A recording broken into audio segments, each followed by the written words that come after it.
Halo semuanya. Assalamualaikum warahmatullahi wabarakatuh. Kami dari kelompok 6.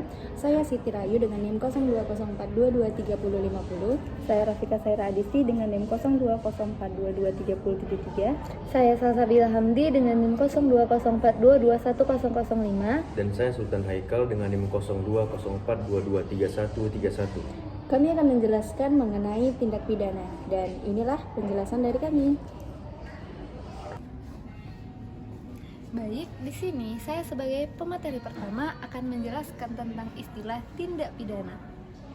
Dalam hukum pidana ada yang dinamakan delik. Istilah delik ini adalah perbuatan pidana, tindak pidana maupun peristiwa pidana. Tapi menurut KBBI, delik adalah suatu perbuatan yang dilarang untuk dilakukan karena bertentangan dengan undang-undang tindak pidana. Namun, beberapa para sarjana hukum mengatakan atau memiliki perbedaan pendapat tentang penggunaan istilah tindak pidana itu sendiri. Istilah-istilah itu mencakup ada perbuatan pidana, ada istilah pidana, ada peristiwa pidana, tindak kriminal, dan delik yang tadi saya sebutkan. Tetapi pada umumnya yang digunakan adalah tindak pidana.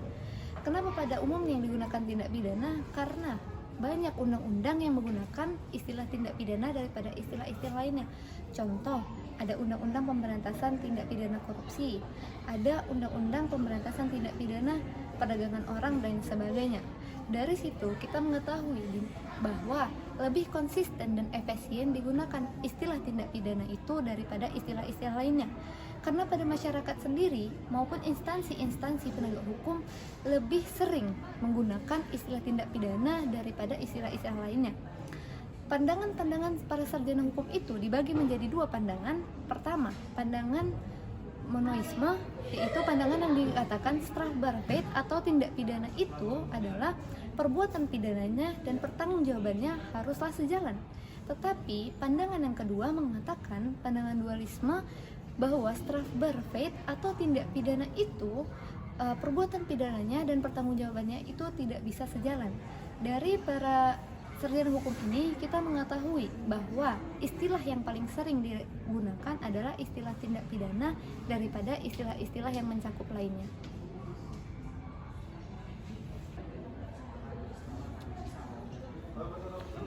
Nah, pengertian tindak pidana.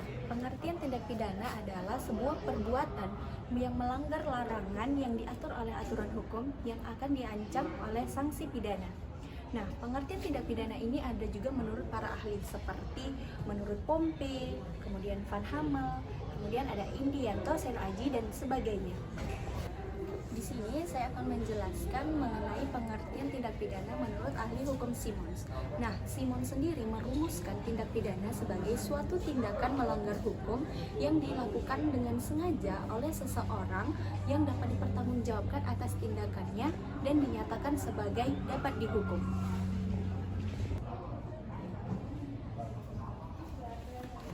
Lalu materi selanjutnya yaitu unsur-unsur tindak pidana. Dalam tindak pidana terdapat berbagai unsur untuk mengetahui adanya tindak pidana. Nah, ada 8 unsur untuk mengetahui tindak pidana tersebut. Yang pertama yaitu unsur subjektif atau pribadi, yaitu unsur mengenai diri orang yang melakukan perbuatan tindak pidana tersebut.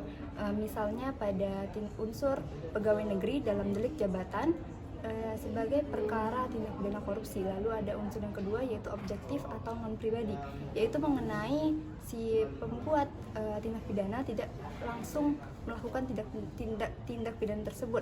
Seperti contohnya pada pasal 160 KUHP mengenai penghasutan di muka umum, yaitu supaya melakukan tindak pidana atau kekerasan kepada penguasa umum. Lalu yang ketiga ada unsur melawan hukum. Unsur melawan hukum ini yaitu perbuatan yang melawan hukum itu sendiri, adanya kesalahan, adanya kerugian, dan di mana adanya hubungan kausal antara perbuatan melawan hukum oleh si pelaku dengan kerugian tersebut. Lalu yang keempat ada unsur formal, yaitu perbuatan manusia.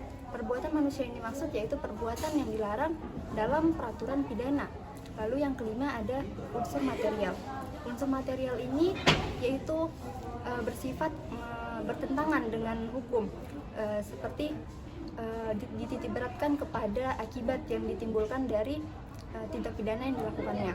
Lalu unsur yang keenam yaitu unsur lain yang dapat untuk menentukan sifat dari tindak pidana. Ada beberapa tindak pidana yang harus memerlukan hal-hal objektif lainnya untuk menentukan sifat tindak pidananya. Seperti yang sudah saya jelaskan tadi pada pasal 160 KUHP tentang penghasutan, seperti ada melanggar kesusilaan, mabuk, dan lain-lain. Lalu yang ketujuh itu ada unsur tindak pidana yang dapat diberatkan. Seperti itu karena ada munculnya akibat dari tindak pidana yang dilakukannya.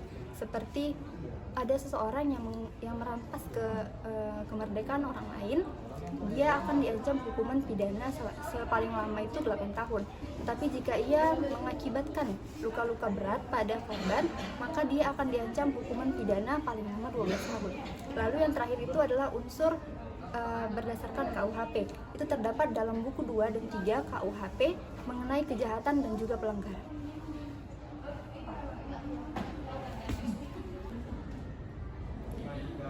Baiklah, memasuki materi selanjutnya yaitu jenis-jenis tindak pidana. Ada beberapa jenis tindak pidana yaitu pertama, menurut sistem KUHP dibedakan antara kejahatan yang dimuat dalam buku 2 dan pelanggaran yang dimuat dalam buku 3. Selanjutnya ialah menurut cara merumuskannya dibedakan antara tindak pidana dan tindak pidana formil dan tindak pidana material.